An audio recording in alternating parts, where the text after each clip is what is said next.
I was never the loudest guy in the room. I didn't drive anything fancy, never dressed in designer clothes, and I wasn't the type to flash cash to impress anyone. But what I did have was heart. I was loyal to the core. And when I met Marissa, I truly thought I'd found someone who cared about that more than material stuff.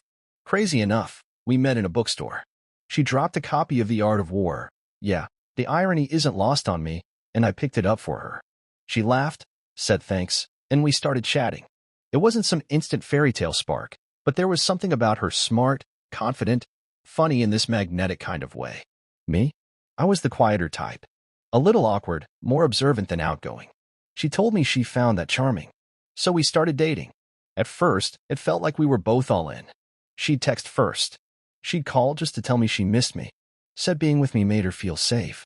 And I tried everything to keep that going. I showed up. Remembered the small things. Pushed her to chase her dreams, even when mine were falling apart. But somewhere along the way, things started to shift. The first crack showed when she was around her friends. One night at dinner, I forgot my wallet and offered to split the check the next time. She laughed and said, "He's broke, but he means well," right there in front of everyone. They laughed. I gave a weak smile and tried to brush it off. But it didn't stop. She'd tell little stories to her friends, how I once butchered a French word, or wore mismatched socks to her work brunch. Always laughing like it was no big deal. But every time, it stung a little more. And every time, I stayed quiet. I kept telling myself, she's just teasing. She doesn't mean it. But deep down, I started to feel like she didn't really respect me. Like I was just background. Then came the night of her best friend Chloe's birthday. Place was packed. She was 3 glasses of wine deep. And we were standing with her group when someone asked, "So, Marissa, is this the guy?" Meaning me. She looked over, smirked, and said, "This? He's not the guy. He's just a placeholder until the real one shows up." Everyone burst out laughing. I stood there frozen.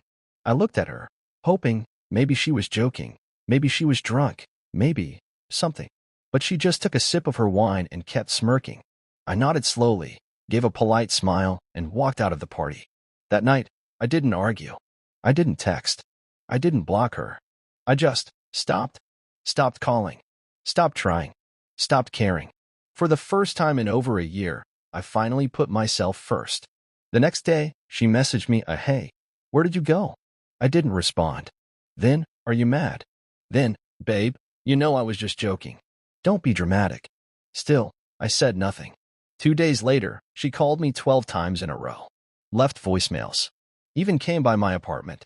I watched from the window as she stood outside, first confused, then pissed, and eventually anxious. A week went by. The text changed from jokes and guilt trips to actual fear. "I miss you. Can we talk? I messed up. I know I did. Please, just say something. You were always too good for me." I didn't see it until now. But by then, something had clicked for me. It wasn't just about her laughing at my expense. It was about me staying with someone who made me feel small for fun. Truth is, I betrayed myself more than she ever did. So I let go. Quietly. I hit the gym, picked up reading again, reconnected with old friends. I stopped wondering if I was ever enough for someone like her, and realized she was never enough for someone like me. A few months later, I bumped into her at a cafe. She looked surprised, maybe even a little hopeful. "Wow, you look different," she said. I smiled. "I feel different." She tried to spark up a conversation, threw out a few laughs like old times. But this time, I didn't take the bait. I didn't flinch. I took a sip of my coffee, stood up, and said, "Take care, Marissa." And as I walked out, I didn't need to look back. I knew she wasn't laughing anymore. Some people don't realize how heavy their words are until silence answers louder than anything else.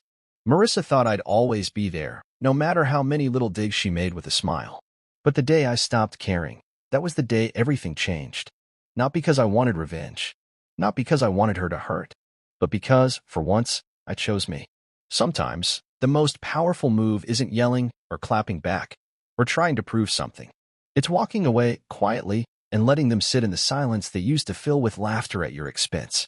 And in that silence, she finally heard everything she never bothered to listen to.